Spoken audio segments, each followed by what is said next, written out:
Welcome to one of the biggest surprises within World of Tanks console that I've ever really had, and this is a gameplay showcasing the TL1 LPC, and a game that you generally don't really have that often. It's one of those 1 in 500 games where you just feel like everything went completely well, and hopefully today's kind of mini review of the tank and also showcasing some of the key points and positions on the map will really help you when you're playing in Malinovka. Obviously, what this map is all about is making sure that you use the vision, if you have any, to be able to outspot opponents and therefore get assistance damage, whilst also dishing out damage, especially if you're playing in a medium tank within this map. Obviously, if you're playing in a tank destroyer or any of the other tanks that are in the game, heavy tanks, etc., it becomes a little bit more difficult to be able to do that. However, with a tank like the TL1 LPC, where you can dish out 2 quick succession shots within 1.1 seconds, I believe, if my memory's serving me right, you can really dish out that damage very, very quick, and that enables you to, come in, do your damage, and then spot for that time at which you're reloading, which gives you assistance damage. So overall, you're always constantly having some sort of damage within the game. Obviously, what you don't get with this tank is, pretty good DPM. The tank's DPM is very, very mediocre. You're looking at about 2,000 maximum DPM, really, when you're using combat rations, when you've got all of the perks on the tank to be able to make it increased. So that's kind of the lacking factor of the tank and where you can get caught out a couple of times. Obviously, you see me doing a pretty brash play here. I wouldn't recommend it all of the time, as we bounce 560 damage over to the right hand side, probably a Borsig or something of that like sitting over there, so that's something you definitely don't want to do, at least in the majority of games. However, I'm noticing that the majority of our team have gone onto the hill, so if I'm the only one over on that other flank, it could go down really, really bad. And if I can get some kind of vision onto tanks like this SU-130 PM, what that enables me to then do is help out with the team so they don't just get stuck on the hill, which is usually the case on Malinovka here. Which is why a lot of people will lose the game in these situations. So that's not what we're going to do. We're just going to wait and hope that the SU-130 PM does make his way back. And if he does, like he is right here, we can dish out that damage pretty quick. And you saw just how quick the clip speed of this tank is. 1-2, it feels like you don't even have a clip speed. It's like the unnerfed TVP gun if you managed to take that out back in the day before it got nerfed, obviously. Within this game, pretty early on, it's not necessarily the best game you've ever seen. Obviously, the SU-130 doesn't realise that we have an autoloader there, and he comes out again after we fire our first shot. So, yeah, a bit disappointed from him, I guess. But other than that, we've picked up, 1,200 combined damage, which will certainly increase towards the later stages of this game, and hopefully you'll join me through this.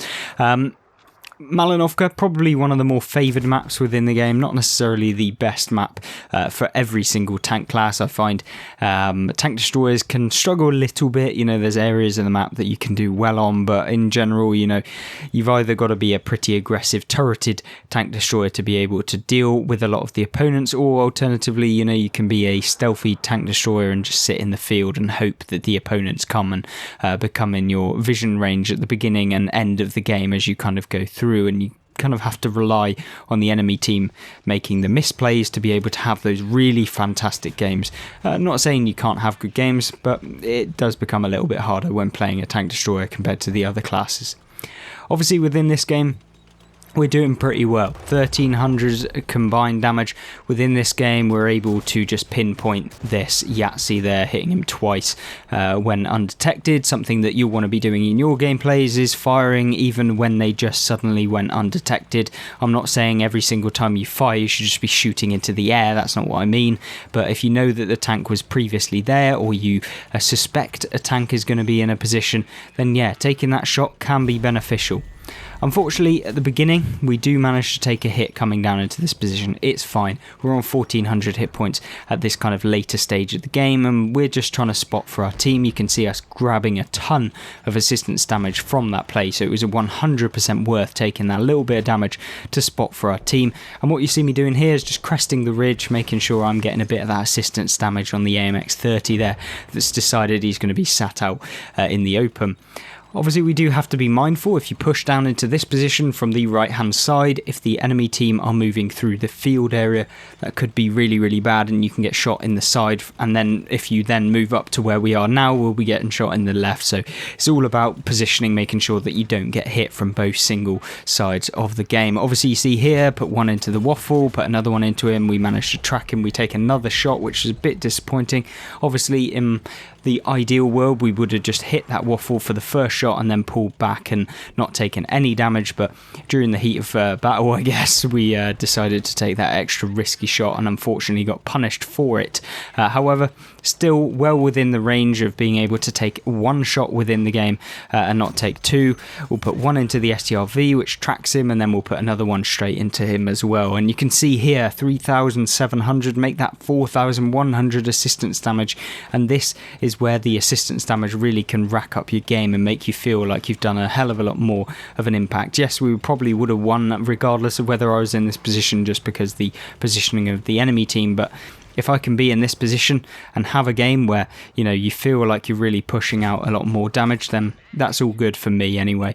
Obviously, from this position, we're kind of coming towards the later stage of the game and where we pretty much know how it's going to go, so we can just kind of sit down here, wait a little bit until we're fully reloaded, and then we can evaluate whether we want to push in a little bit more to get some more assistance damage and hopefully deal more damage again. Obviously you see me here just managing to get detected, which is unfortunate, but we'll put a round into the STRV. We then try and go for the J Panther, but it doesn't matter as he managed to get taken out. There's two tanks left, or two heavy tanks left on the enemy team, one light tank and an artillery. Obviously artillery being the one we definitely want to get out of the game, because that is the one that could probably be the only one realistically able to actually take us out. We'll put one into the 50 TP, second one straight away into him. This is where the double pump of the TL1 LPC comes in really, really clutch within the game, and where you can dish out that damage super, super quick into your opponents. Obviously Oho there, he's coming out. What we'll do is we'll try and get round the back of him. Hopefully we might be able to spot the light tank as well. It's really just dependent on how it goes. Obviously 2 rounds into the Oho there, granting us some extra damage, and we spot the artillery piece here, which is of course probably the most dangerous, and he'll probably hit us as a French artillery of course, and as we're moving forward towards him, he does manage to hit us indeed, and yeah, takes us to a one shot. We do try and connect a shot into him here, doesn't manage to actually go into him, which means we're going to have to reload, and yeah, now we're in a very, very sticky situation right now where we definitely won't reload before the artillery piece, so we're just going to stay an arm's length away from him where we can't really be taken out very easily. And we do have to be mindful of the light tank who's deciding he's now going to be aggressive, but that doesn't matter because we'll shut him down with the second shot of our clip and securing the victory of course. Really, really, really good game there in the TL1 LPC, showcasing the combined damage game that you can have in a tank like this where you use the vision. It doesn't have to be the TL1 LPC,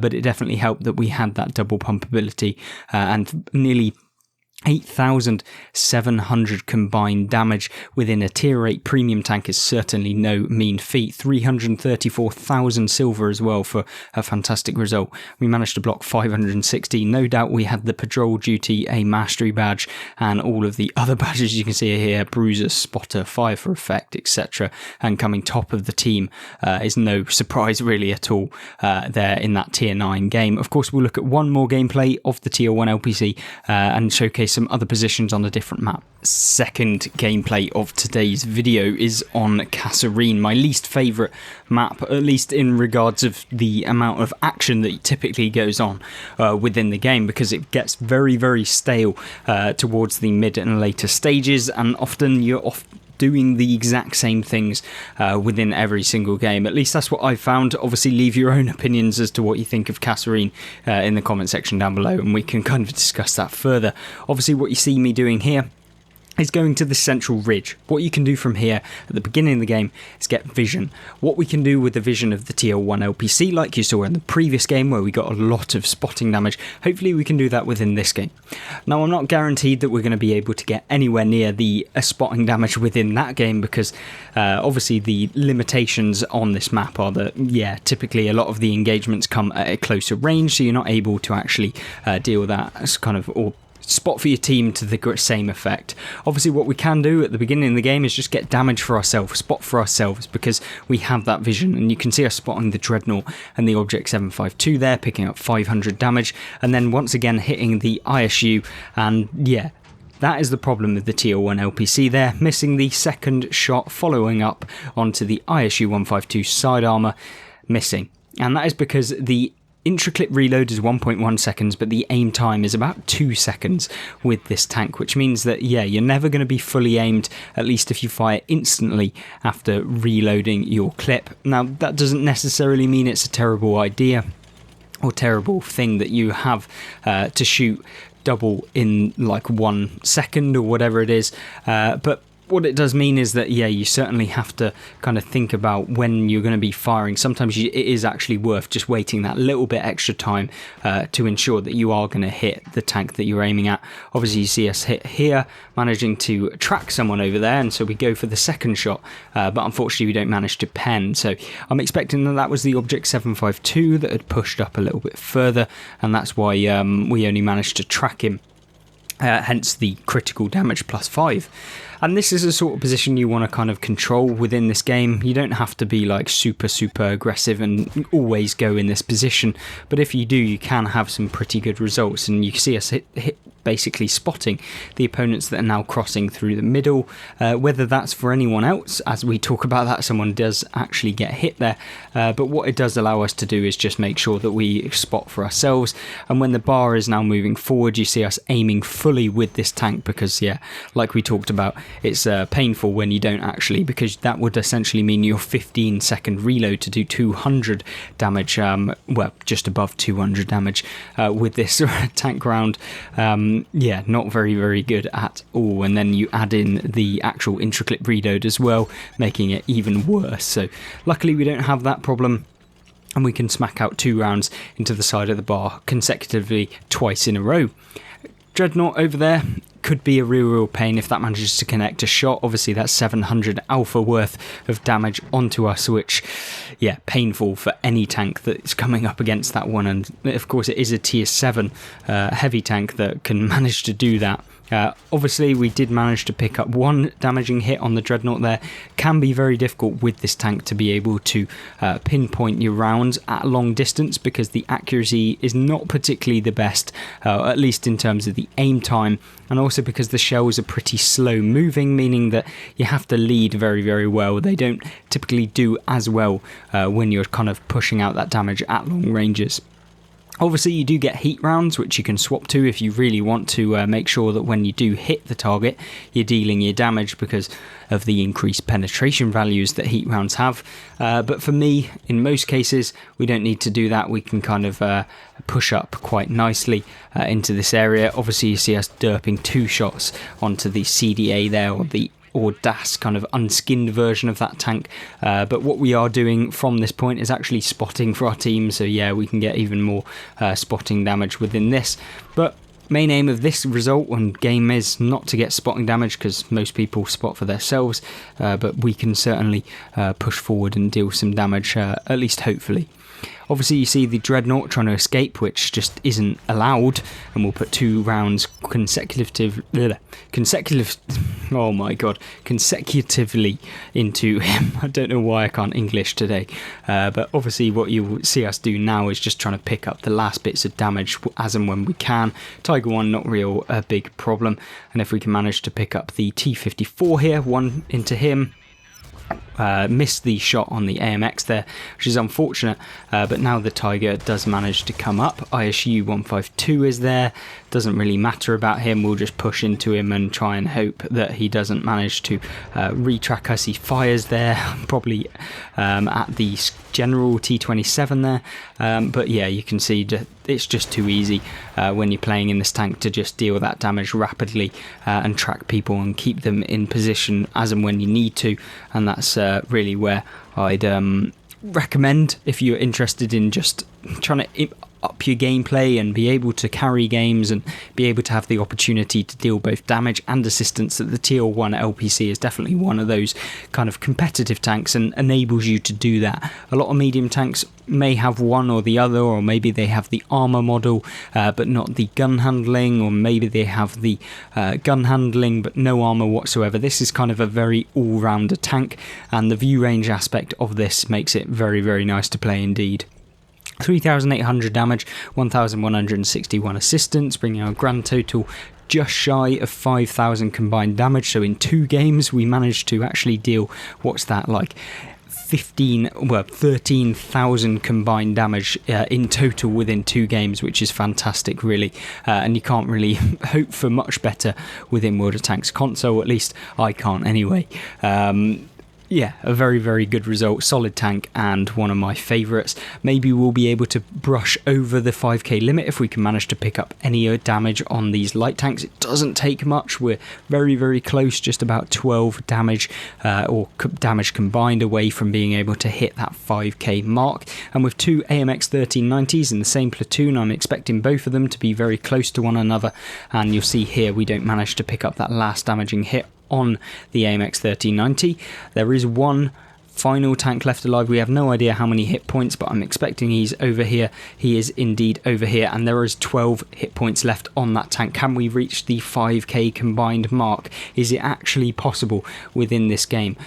Can we manage to hit him?